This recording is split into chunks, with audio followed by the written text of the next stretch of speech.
कोकणातील प्रत्येक घडामोडींचे लाईव्ह अपडेट पाहण्यासाठी आताच कोकण कटा न्यूजच्या सर्व सोशल मीडियाच्या प्लॅटफॉर्मला लाईक फॉलो आणि सबस्क्राइब करा।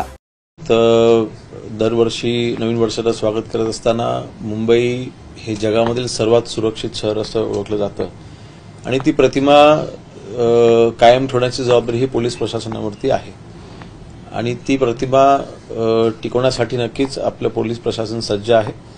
माननीय मुख्यमंत्री महोदय गृहमंत्र्यांच्या माध्यमातून स्ट्रिक्ट इन्स्ट्रक्शन्स हे दिले गेलेले आहेत।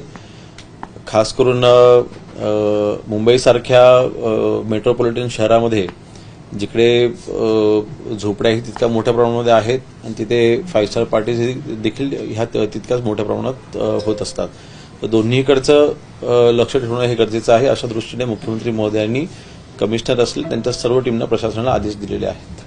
गेटवे ऑफ इंडिया असेल, मरीन ड्राईव्ह असेल, जुहू चौपाटी असेल, इतर अनेक सार्वजनिक ठिकाणी जिथे मोठ्या प्रमाणात लोक एकत्र येतात सेलिब्रेशनसाठी, इथे गर्दीचा फायदा घेऊन अनेक वेळा पाकिटमार असेल किंवा महिलांची छेडछाडचे प्रकार होत असतात। नाही, विशेषतः महिला सुरक्षेच्या बाबतीमध्ये नक्कीच मुख्यमंत्री महोदयांनी आदेश दिलेले आहेत। आता ती माहिती आपल्याला देखील देतो की जवळपास 12,000 पोलीस कर्मचारी हे मुंबईमध्ये कार्यरत असणार आहेत, पोलीस अंमलदार, आणि त्याच्यामध्ये महिलांची संख्या मी आता आपल्याला देतो। परंतु महिलांच्या सुरक्षेच्या बाबतीमध्ये मुंबई हे नेहमी सर्वात सुरक्षित शहर राहिलेलं आहे आणि 31 डिसेंबरचं म्हणजे नवीन वर्षाचं सेलिब्रेशन करत असताना रस्त्यावरती गर्दी जमते, तिथे फटाके फोडणे असेल किंवा अन्य गोष्टी ज्या तिथे केल्या जातात, नक्की त्या सगळ्यावरती पोलीस प्रशासनाचं लक्ष असेल।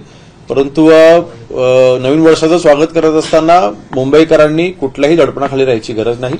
पोलीस प्रशासन आपल्या सुरक्षेसाठी सक्षम आहे। मुंबईला कोस्टल एरिया मोठा आहे, पण असेल, मार्वे, गोराई किंवा त्याच्या कोस्टल एरियामध्ये बीच पार्टीज होतात। अशा वेळी ड्रग्सची मोठी जी आहे ते तिकडे येतात ड्रग्स, अशा वेळी काय काळजी घेतली तरी ड्रग्सचं नाही काय 31 डिसेंबरच्या दिवशी ड्रग येतात असातला भाग नाही। 31 डिसेंबरच्या दिवशी ड्रगचं सेवन केलं जातं। हे ड्रग जे येतात हे जास्त करून रोड म्हणजे रस्त्याने जास्त येत असतात, वाहनांनी ते जास्त येत असतात। कोस्टल मार्गे ड्रग्ज येण्याचं प्रमाण तसं मुंबईत कमी आहे, परंतु रस्त्यामार्गे आलेले ड्रग हे सेवन करण्याकरता शेवटच्या त्या घटकापर्यंत पोहोचणार नाही किंवा पोहोचत असताना त्याच्यावरती बंधन घालणं हे गरजेचं आहे। बघा, शेवटी एका दिवसामध्ये हे काही पूर्ण होणार नाहीये किंवा कारवाई होऊ शकत नाही किंवा एका दिवसामध्ये सगळं ड्रग आपण पकडू शकत नाही। परंतु ह्या ज्या पार्ट्या ज्या 31 डिसेंबरच्या निमित्ताने नवीन वर्षाच्या निमित्ताने होणार आहेत, या सगळ्या पार्ट्यांवरती नजर पोलीस प्रशासनाची असणार आहे, कारण शेवटी इंडिव्हिज्युअल ड्रिंकिंग लायसन्स देखील आपल्याला घ्यावं लागतं, त्याचं देखील पालन होताना दिसत नाही। ज्या पार्ट्या होतात त्या पार्ट्यांमध्ये अल्कोहोल सर्व्ह केलं जातं, तिथल्या कुठल्या घरामध्ये हाऊस पार्टी चाललेली आहे त्याची देखील पोलीस प्रशासनाला 100% माहिती मिळत नसते, त्याच्यावर देखील नजर ठेवणं गरजेचं आहे। कारण हे ड्रग्सचं सेवन हे सार्वजनिक ठिकाणी कमी आणि प्रायव्हेट पार्टीजमध्ये जास्त चालतं आणि म्हणून ह्या 31ला प्रायव्हेट पार्टीजवरती जास्त लक्ष ठेवा, अशा पद्धतीच्या सूचना मुख्यमंत्री महोदयांनी दिलेल्या आहेत। आयडेंटिफाय कसं केलं जाणार, कारण अनेक ठिकाणी प्रायव्हेट पार्टीज होतात, फ्लाइंग स्क्वॉड्स असतील, आयडेंटिफाय कसं, त्याचं नेटवर्किंग कसं? आणि आता ते आयडेंटिफाय कसं केलं जाईल हे मी सगळंच उघडपणे सांगू शकणार नाही, परंतु प्रत्येक प्रायव्हेट पार्टीवरती 100% आमची नजर असणार आहे। पब्स आणि बारला पहाटेपर्यंत मदत दिलेली आहे, त्यामुळे पोलीस यंत्रणेवरती खूप मोठा ताण पडतो, कारण रात्रभर त्यांची गस्त नाही, नक्कीच ताण असतो पोलीस प्रशासनावरती। ह्या म्हणजे ऑक्टोबर महिन्यापासून ते अगदी या 31 पर्यंत सातत्याने होत असणारे जे आपले हिंदू सण आहेत त्याच्यामुळे देखील ताण असतो। 31 डिसेंबरच्या दिवशी आता जवळपास आपल्याकडे आता जर का आपण आकडा बघितला तर जवळपास 13,000 पोलीस कर्मचारी हे मुंबईमध्ये फक्त कार्यरत असणार आहेत। नक्कीच त्यांच्यावरती ताण असणे साहजिक आहे, परंतु त्यांची देखील काळजी नक्कीच मुंबईकर आमची घेतील। सर, एकीकडे आपण बघितलं तर जसं आपण म्हणताय की ड्रग्स मोठ्या प्रमाणात सेवन 31ला केलं जातं, सध्या अनेक ठिकाणी अनेक पोलीस स्टेशन अंतर्गत कारवाई मोठ्या प्रमाणात केली जाते, पोलिसांना तशा सूचना देण्यात आल्या आहेत का? नाही, आपल्या महाराष्ट्र राज्याच्या मुख्यमंत्री महोदयांनी देवेंद्र फडणवीस साहेबांनी 0 टॉलरन्स, एकनाथ शिंदे साहेबांनी देखील ड्रग्सच्या बाबतीमध्ये कडक मोहीम राबवा अशा पद्धतीचे आदेश पोलीस प्रशासनाला संपूर्ण महाराष्ट्रामध्ये दिलेले आहेत। 31st सेलिब्रेशन काय फक्त मुंबईतच होत नाही, ते संपूर्ण महाराष्ट्रामध्ये गावागावामध्ये देखील केलं जातं आता, आणि म्हणून प्रत्येक ठिकाणी ड्रग्सच्या बाबतीमध्ये 0 टॉलरन्स पॉलिसी, म्हणजे 0 टॉलरन्स पोलीस प्रशासनाला संपूर्ण अधिकार दिलेले आहेत। 1 ग्राम ड्रग्स सापडू द्या किंवा तिथे 100 ग्राम ड्रग्स सापडू द्या, कोणीही व्यक्ती ह्या बाबतीमध्ये सुटता कामा नये. प्रत्येकावरती कडक कारवाई केली गेली पाहिजे. विकणारा आणि विकत घेणारा दोघांवरती तितकीच कडक कारवाई करण्यात येईल.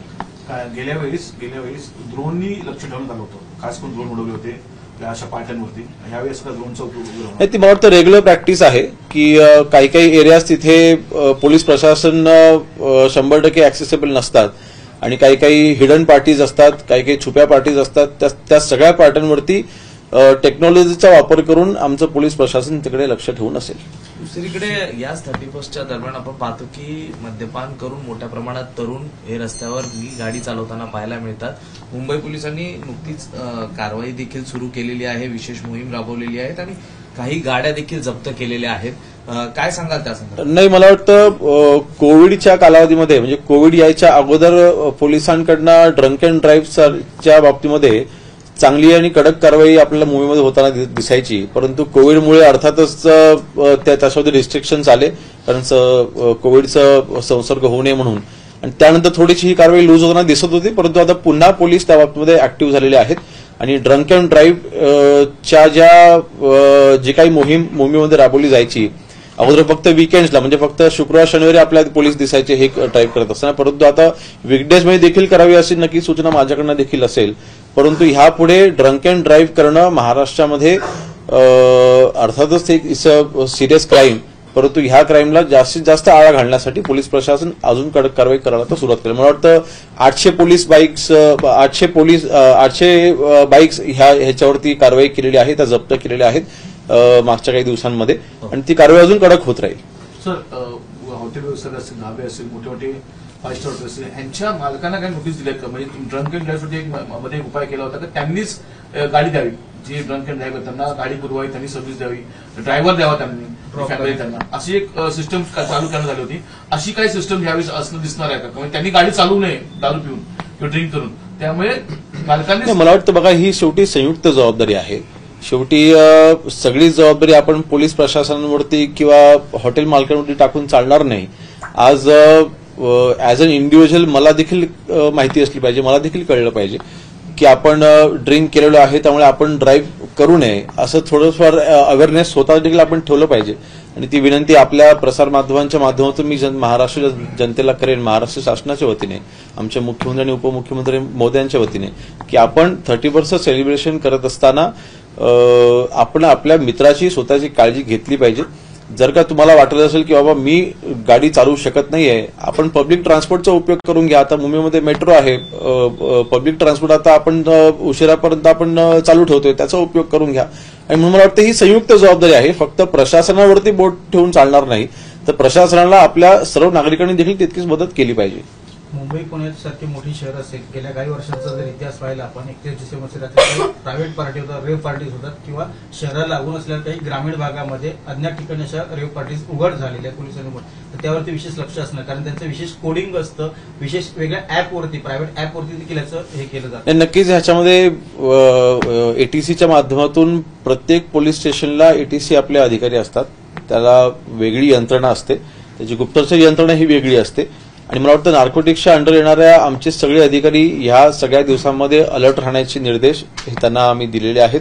आणि कुठे कुठे प्रायव्हेट पार्टीज होऊ शकतात त्या सगळ्या संभाव्य जागांवरती नक्कीच आमची पोलीस प्रशासनाची कडक नजरही असणार आहे. मुख्यमंत्र्यांचा आता 100 दिवसांचा रोडमॅप आहे, त्याबद्दल तुमची देखील बैठक झाली, काय त्याबद्दल आहे? नाही, ती होम डिपार्टमेंटची नव्हती, परंतु ग्रामविकास विभाग असेल आणि अन्न नागरी पुरवठा असेल, ज्याचं राज्यमंत्रीपद हे माझ्याकडे आहे, त्या दोन्ही डिपार्टमेंटची होती. आणि अन्य डिपार्टमेंटची तिथे 100 डे प्लॅनसाठीची बैठक होती. पण त्याचे सगळे विषय मला वाटतं आमचे कॅबिनेट मिनिस्टर्स आणि ते त्या बाबतीने घोषणा करतील, अधिक उत्तम राहील. तुम्ही 10 नवीन वर्षाचं काय हे केलं का? संकल्प काय असणार नवीन वर्षाचा? नाही, माझं तर बघा, शेवटी माझ्याकडे जी खाती आहेत त्याच्यामध्ये सर्वात महत्वाचं खातं हे गृह विभागाचं, शहरी विभागाचं खातं आहे. आणि आजच्या घडीला तरुण जो ड्रग्समध्ये ओढला जातोय त्याला थांबवणं पुढच्या माझा 1 वर्षाचा अजेंडा हाच असेल, किंवा माझा पर्सनल 100 डेचा जो प्लॅन आहे तो म्हणजे ड्रग्सचं सेवन हे महाराष्ट्रामध्ये थांबलं पाहिजे. ड्रग्ज विकणाऱ्यांवरती कारवाई कडकच्या कडक कारवाई झाली पाहिजे. जे भारताबाहेरचे नागरिक आपल्याकडे येऊन खास करून नायजेरियन्स ह्याच्यामध्ये जे मोठ्या प्रमाणामध्ये गुंतलेले आहेत त्यांना धरणं, त्यांना पकडणं ड्रग पेडलर्स वरती कडक कारवाई झाली पाहिजे, त्यांना डिपोर्ट करणं किंवा त्यांच्यावरती कारवाई करायला लावणं, म्हणजे एकंदरीत ड्रग्सच्या सेवनाच्या बाबतीमध्ये महाराष्ट्रामध्ये कडक कारवाई करण्याच्या बाबतीमध्ये मी तिथे 100%